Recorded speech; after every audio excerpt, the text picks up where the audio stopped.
trust in him. With my heart open wide, his love won't decline.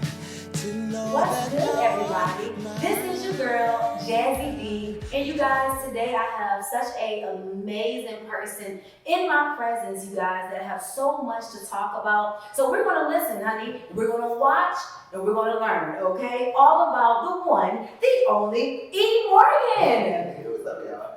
How are you doing, my love? I'm blessed and in a great place. Yes, you are. You're blessed in a great place. Y'all, look at his hair.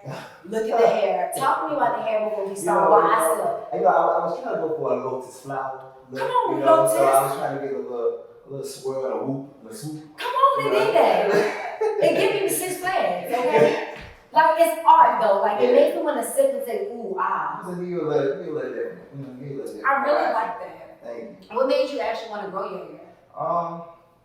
I don't know, maybe 4 or 5 years ago, I just wanted a different look.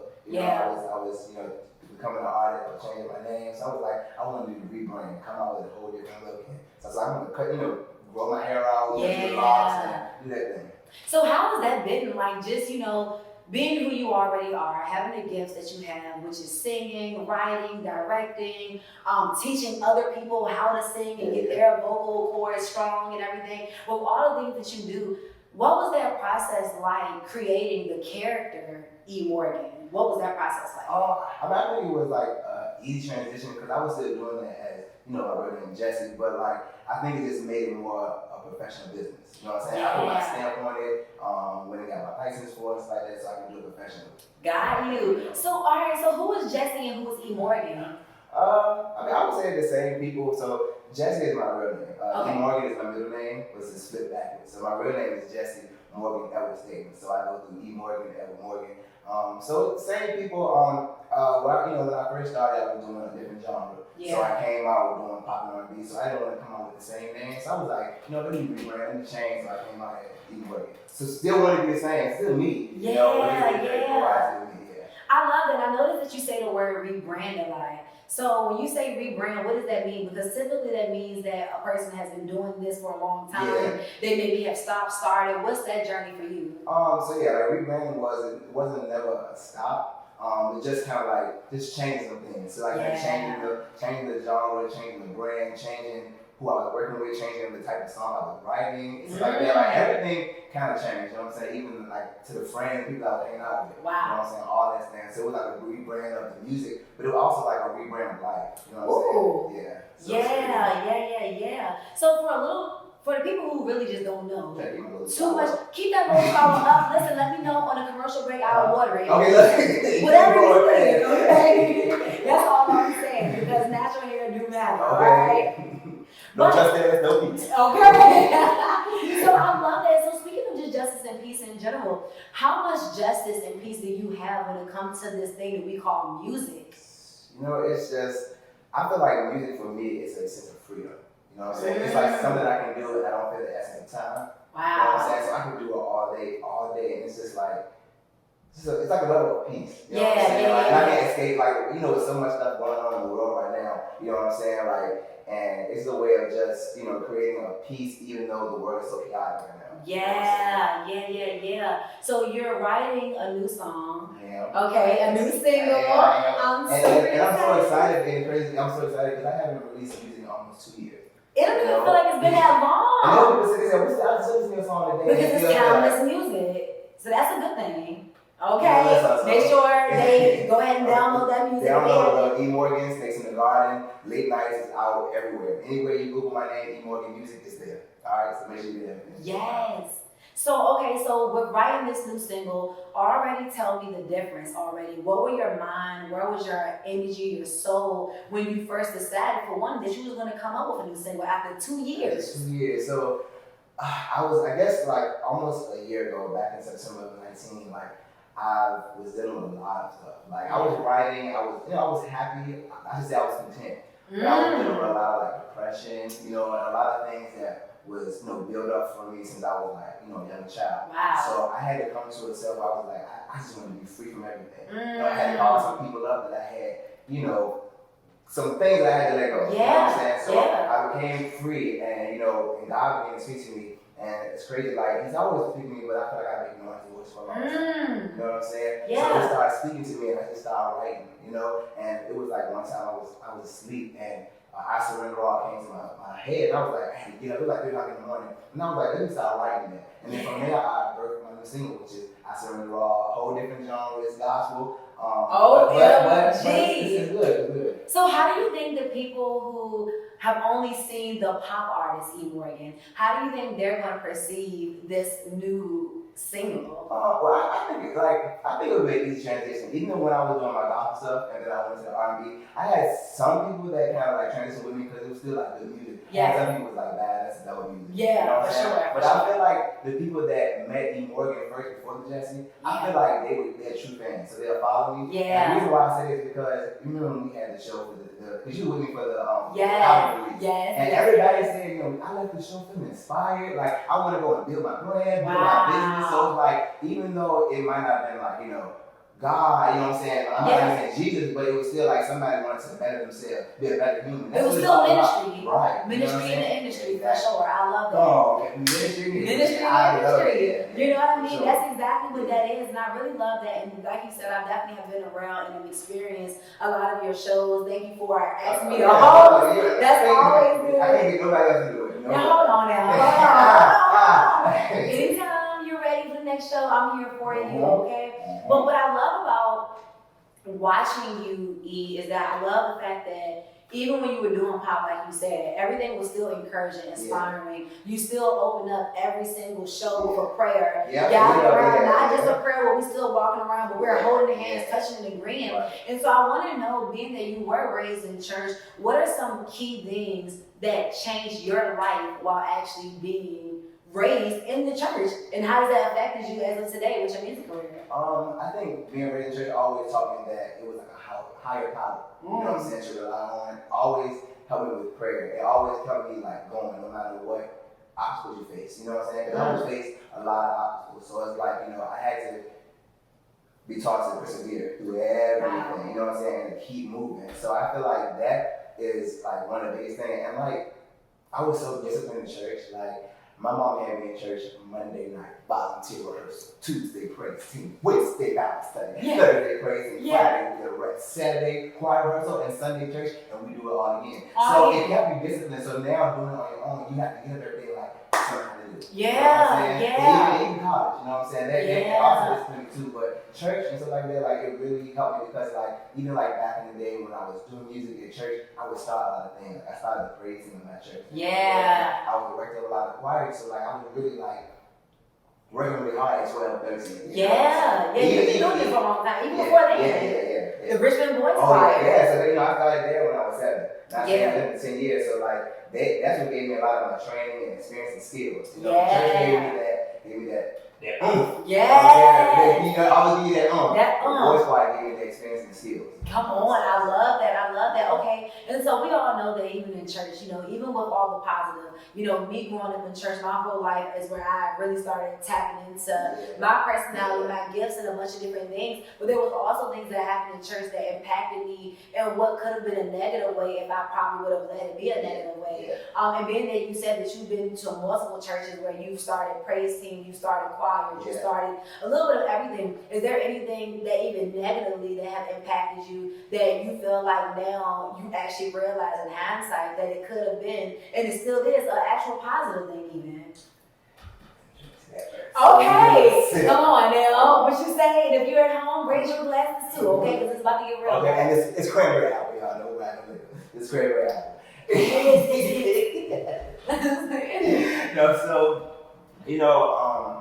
Like you said, church, everybody knows church has ups and downs.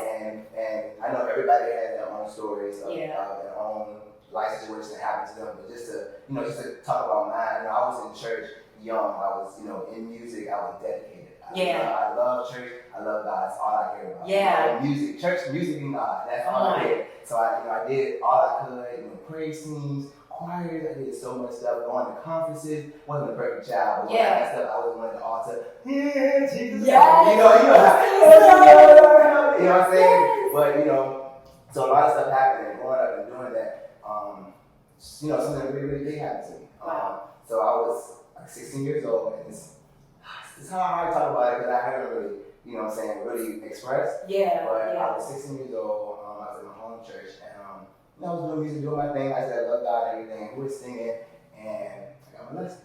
You know, and from that day, my life started changing. And like even that day when I was, you know, when it happened, like even the next day, people were coming to me and was just like, "Are you okay? Like something about you is different." Like, Yeah. you know, but I never told anybody. You know what I'm saying? Yeah. And I kept it really hushed. And then I think I told like maybe one person that I was singing in a group back in the day. Yeah. And I was like 16. I was singing with the group, and that person told somebody, and that person told somebody, and that person told the pastor, and the pastor told my parents. MG. And then my parents came to me, and it was something I was so scared to come to people about. Yeah. So, you know, I did, and me, the person, my parents, the pastor, you know, we all talked, had a conversation about it, and like, long story short, it was, you know, we had a conversation, but at the end of the day, that person went away doing the exact same thing, and I was taken away from everything. Wow. Like, all the parties I created, I was directing everything, I was taken away. And I was so young, I was 16, I was in 11th grade, and I couldn't understand like what was happening, you know, what was going on, was, you know, what to do after this. Yeah. You know, so at that age, you know, that I stayed for like a year. Yeah. I started running. Wow. And I said like running to everything. Like if something didn't work like that, I would just start running. Yeah, I yeah, ran yeah. churches, friendship, relationships, even different genres of music, you know? And Wow. I had to realize, you know, coming to, and my biggest word is freedom. I love, freedom has been the word of all year. You know, like when you come to your freedom, things change. And freedom not cheap. Okay? Freedom not cheap. You know There's what a I'm price saying? to pay for peace, and there's a price to pay for freedom. And the reason you said that, I always said when I was a child, I was like, you know, I used to sing gospel all the time. And I was like, I'm singing, but I'm only singing just because I know how. Yeah. But I never knew what it felt like. Like I was singing, my parents would even cry out like, "Oh, you felt that a little more than I did." I didn't. But now, when I go back and now I'm singing like the genre that I feel like God wanted me to be in, and I'm singing, it's a different place. Come you know what I'm saying? on. Like I can sing it with It's the reason why you sing now. Right. And it's actually something that's gonna help me every day. It's like a refuel. Yeah. You know what I'm saying, for the week. So that's why I'm like, you know, I'm happy. Like things happened to me when I was younger, and I'm like, you know, gosh, it was bad. But that's just a little something. You know? But it's like coming all to that freedom point. You know what I'm saying? And now it all makes sense. I could be, you know, I'll be 30. You know what I'm saying? So it's like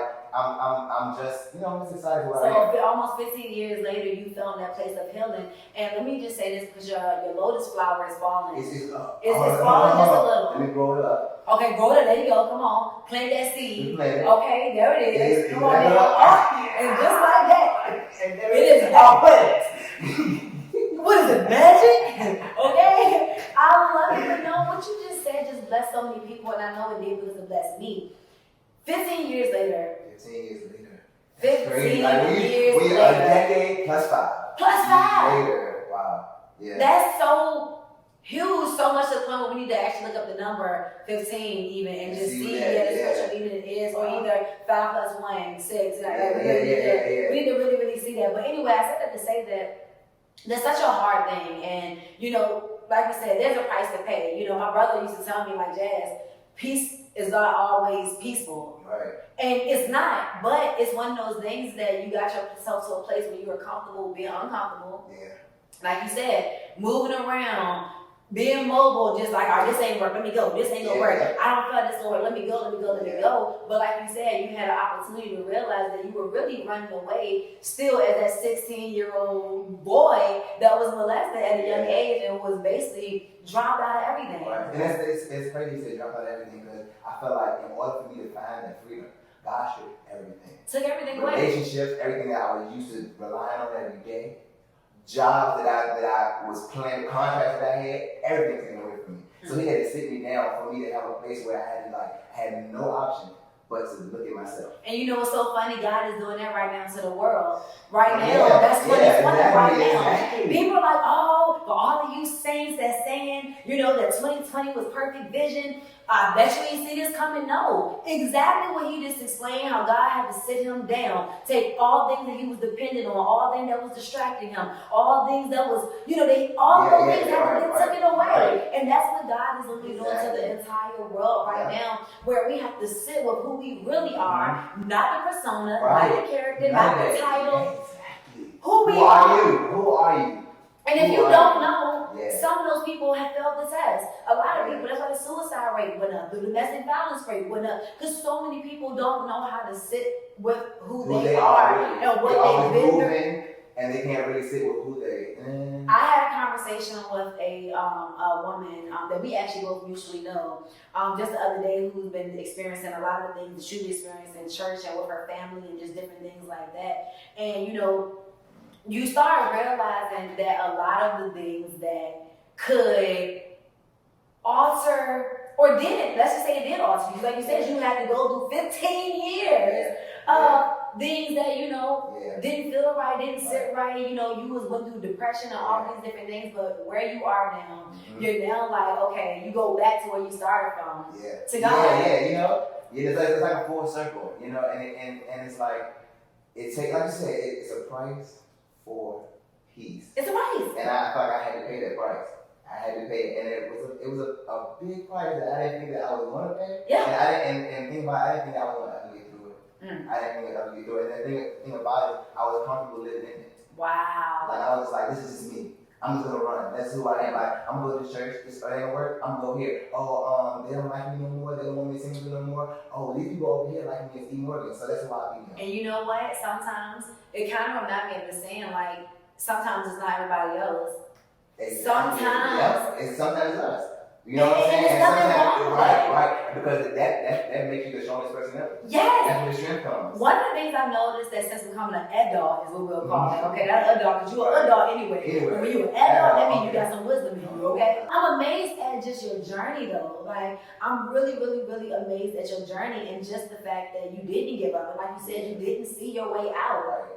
I think almost like a year ago, I think me and you had a phone conversation. We did. And I think that I sound a whole different person from there. Immediately. I would call you and I would like, I was so in a depression and didn't know where I was. And I remember I had a contract. Yeah. And I offered something and called you, hey, do this. And he was like, this is what you mean, this is what you mean.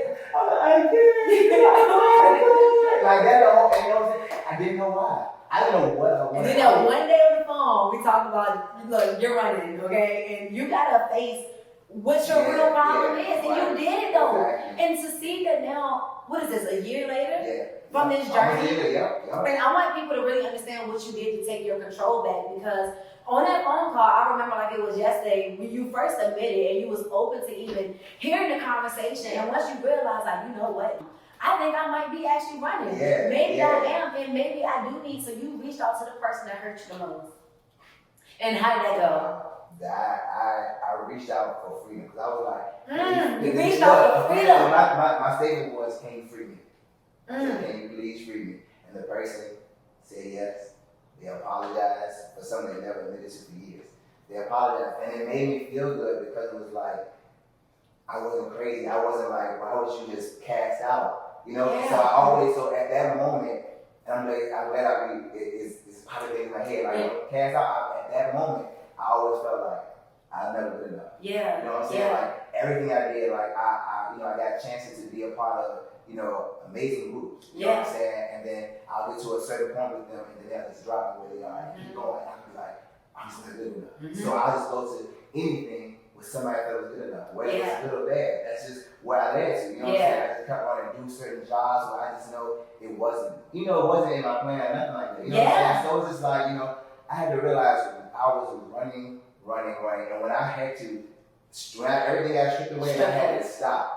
Like my feet did had to stop. I got paralyzed, basically. You know what I'm saying? I had to stop running, and I was like, whoa. I had to realize, like, who am I? I always was the person that'd be like, this person did this to me, this person did. And some people did certain things. But I had to take accountability for what I did. Accountability. You know what I'm saying? Being an adult. You know what I'm saying? So I had to take accountability, like, okay, that was done to me. What did I do next? Because everybody in this world has had something happen to them. The question is, what do you do next? What do you do next, E. Morgan? Yeah. What do you do next? And you got the answer. You got the blueprint because you did it. Okay. And then you came on for single. Right. It's saying that I ran so long, man, I'm here to just surrender. I'm surrendering all of them. My God. But you see how that came upon? And it's great. And the thing about no more running. Right. And the thing about it, God gave me this. Some songs I have to go and I'll be like, I sit there and I'm like, all right, it's loud. What can I do? God literally woke me out of my sleep with the vamp of the song, and I was like, whoa! And I just had to, come up with everything else. And I said, wow, that is amazing how all of that happened, and He just makes everything make sense. Everything in 15 years that I didn't never understand. I was at a standstill, to understand. I was like, God, now I know my place in life. I know why I'm here. I know everybody that I've reached in all of these years was for a reason. Come on. You know what I'm saying? I mean, it makes a lot of sense. I mean, so much to the point where it's like, when you have a chance to look back over your life and really make it make sense. We both grew up in church, and I remember seeing people stand up and before they can even talk about God, they start laughing. Or, they get so like, I'm gonna talk to y'all today. Woo! What's going on? And I'm like, and now I'm that person. Because there's something about realizing that everything that God was doing was working in my favor. Right. Even when it didn't feel right. Even when I didn't believe that there's no way this is going to go my way. And then you realize, boom. But that's what comes with healing. Yeah. That's what comes with healing. And I think that already what I want people to take from this interview, you correct me if I'm wrong, healing leads to your freedom and your peace. Yeah. So in order for you to be able to heal, you got to know, all right, I'm doing this because I now don't want to run no more. Right, accept. You gotta accept. You gotta accept it. Be aware and then accept it. Right, and of course, you can say, this person did this to you, that's fine. But like I said, what's next? You have to get to a place where, okay, this thing has happened to me. Now I have to know that this is me. Now I have to deal with it. Because my strength that's coming out afterwards, you know what I'm saying, is going to be amazing. Yeah. Nobody's going to have the strength like me. Nobody went through what I went through. Nobody's going to have a voice like me. Nobody went through a story like me. No. So I'm just excited. Like, I used to be hurt, but I'm excited for my path to become free. To give y'all a single, I surrender all. My God. I surrender all. Name me 5 things that you feel like while writing this album you would surrender from. I was giving him my life. Yeah. I was giving him my heart. Yeah. I was giving him my life. I was giving him my worship. Yeah. You know what I'm saying? I was giving him my praise. I was giving him my mind. Wow. You know what I'm saying? Like, I was giving my mind to so many other things. You know what I'm saying? And don't get me wrong, I'm not saying here I'm like a perfect person. Yeah, you know what I'm saying? I'm I'm still even learning to be artist. You know what I'm saying? I just never really wanted to be in a box where it's like, oh, you're doing pop, or you're doing R&B. Yeah. You know what I'm saying? I just want to be an artist where I express what I am in life. Most you know what I'm saying? definitely. So at Snakes in the Garden, it was a lot of relationships up. That's where I was in life. Yeah. I was going through a lot. You was right there. Yep. Late Nights was just an album to put out where I was trying to find a lot of things at the moment. Yeah. I was in school, I was trying to find a lot of things. So I'm just Yeah, we're having an opportunity to watch you evolve as an artist. And I definitely think that's so beautiful, like to just experience. And so you're going to be recording your music video for your single, this weekend as well. And so not to give too many details, but what can we expect from this music video? The whole thing I wanted to be relaxed. It's not about who's watching it. Yeah. It's just about, I want to put something out, and I want people to, whoever watch it, to be blessed. Yeah. I was the videographer, they wanted to do like, extravagance, kind of stuff, and I was like, no, simple. I want people to tune in and get what they need from it. That's it. I don't want them to look at it and get from what we're presenting. For You know what I'm saying? I want God to be the presenter, and they get that. You know what I'm saying? That's all I want. That's all I ever wanted. You know what I'm saying? So it's like, that's the reason why I ran, because if it didn't feel right and true, I'm not going to do it just to say, I'm done because I grew up and that ain't me. You know what I'm saying? So I ran what I was doing. So now I'm in a place now where I'm like, okay, now I'm doing it for me, and I love me. I'm E. Morgan, I love God. That's simple. And then you have a crowd of people that you are called to talk to. And those same people who's going to watch this video and felt like they were casted out by a church or by people in the business, in the industry, because we've only shared your journey and a little bit of your experience from church. Yeah. Let's talk a little bit about your experience and your journey in the actual industry. Okay. It was up and down. I had some really, really high moments. I had some low moments. I think my eye opener for me, just to be transparent, was I did my album Snakes in the Garden, and it was great. I loved it. I released, did a couple of shows off and everything, and you know it now. Wow. You know what I'm saying? And it's like I poured out everything.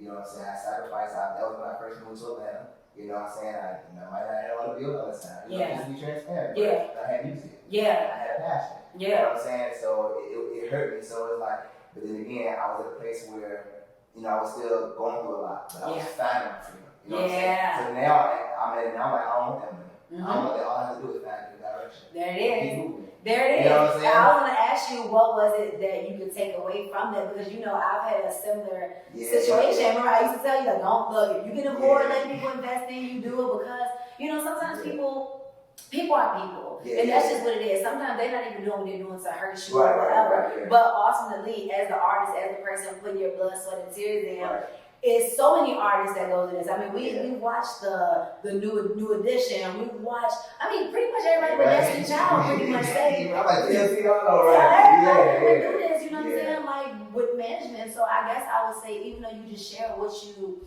have actually took away, what would you encourage other people, like other young people, middle-aged people, and older people that's really out here trying to follow their dreams? What is the one thing you would help them when it comes to the one piece of advice you would give about the industry before it really getting too involved with people? I would tell them to be true to themselves and work hard for what's yours, because ain't nobody take that away from you. You know what I'm saying? If you're working hard and it's yours and you keep your rights to it. There you go. Keep your what? Your rights. You might need to do a distribution deal. That's cool. You know what I'm saying? To help you get numbers and like that. But keep your rights and your records. You know what I'm saying? If you do that, then ain't nobody take away from you. You know what I mean? And you like, you know, and if you rights, a lot of people get better writing for you. Write your own. Write your own. And that's real. And so I'm loving this shirt. I cannot stop looking at it. I'm a love type of girl. I live for love, honey, and I hope to not die for love, okay? Because love will get you like that sometimes, okay? But with that being said, self-love is definitely what I feel like the word for today should be. Yeah, and that's why I want to wear it. Like, I've always been about self-love, love in general. Like a lot of things would be healed in life if you just love. Like, a lot of people just be like, why this, why that? And it's like, if you just love. That's what they say. God is love. All right. And they try to make God like a slave master. You messed up, we whip you. Or we hang you on a tree, we're gonna bury you. You know what I'm saying? But he's not that. You know, he's like our father. Like they might get mad at us and then he's gonna bring us right up in. You know what I'm saying? If they have a good mother, good father, they're gonna love us. And he's a good father. So what he's gonna do? Every time we mess up, anything happens, he's right there with us. Love it. He would think he's like, oh, you messed up?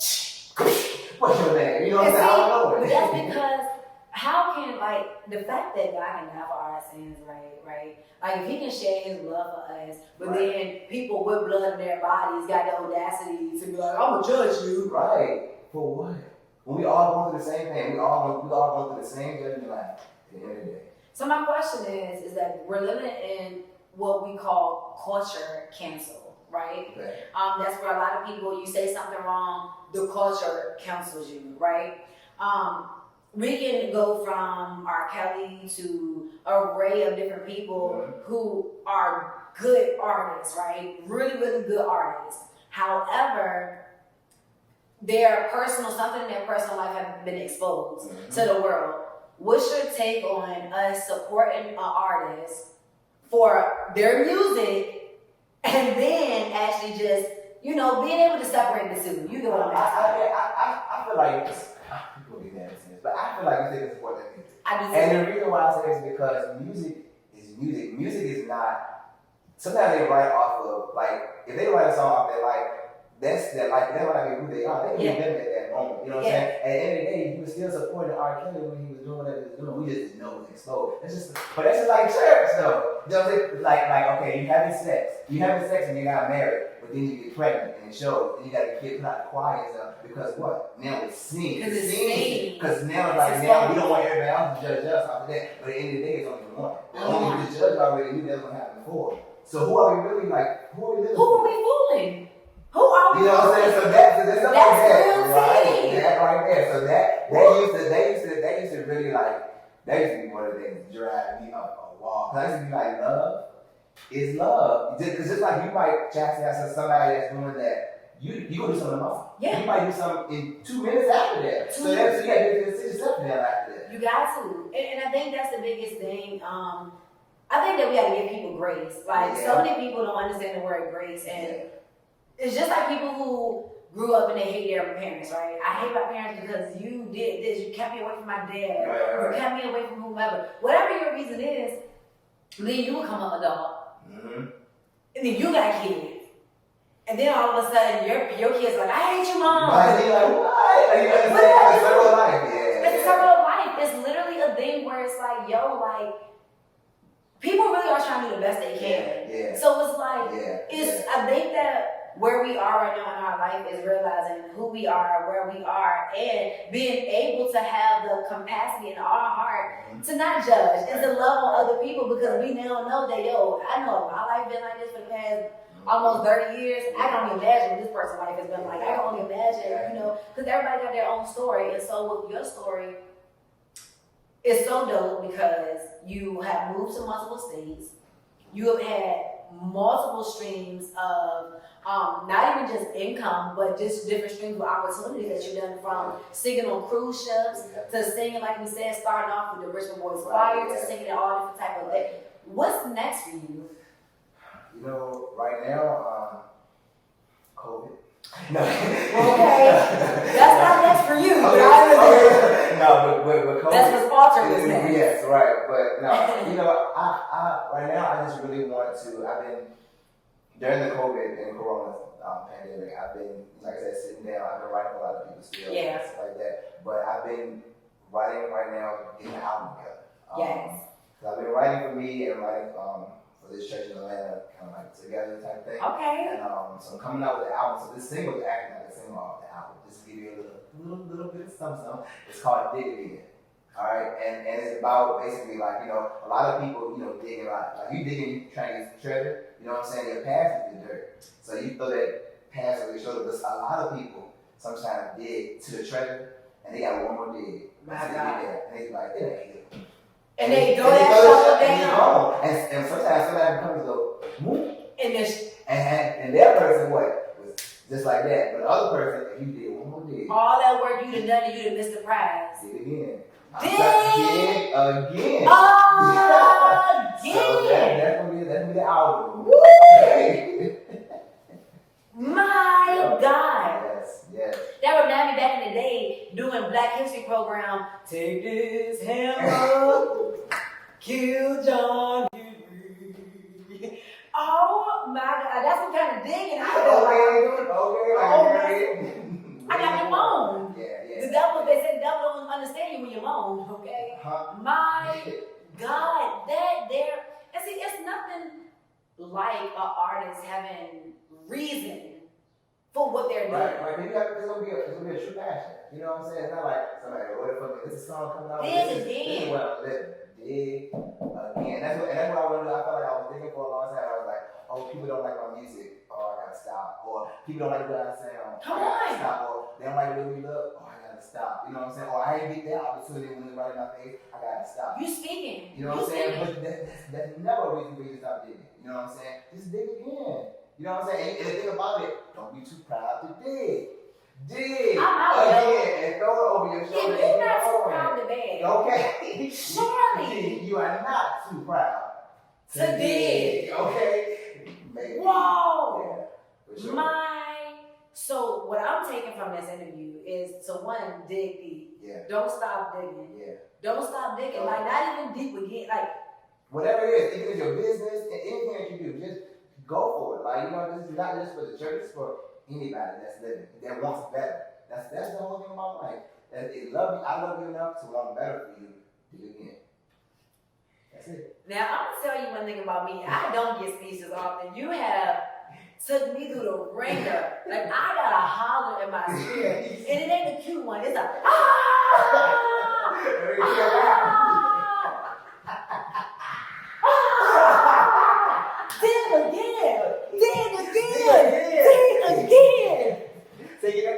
Dig again.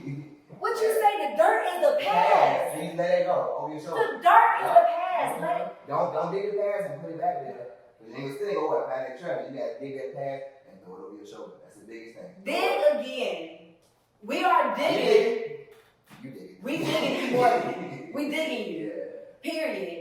I am amazed because I cannot wait for this album, and I really feel like it's so hard for for me to move past the album name off the strength of, I was already impressed and super duper excited that you are actually doing the single, but to know that there's an album on the way and the name alone have completely took me out. If I was driving, I would be in the ditch. If I was walking, I'd be in the ditch. You get what I'm trying to say? If I was a scooter, I'll be in the ditch.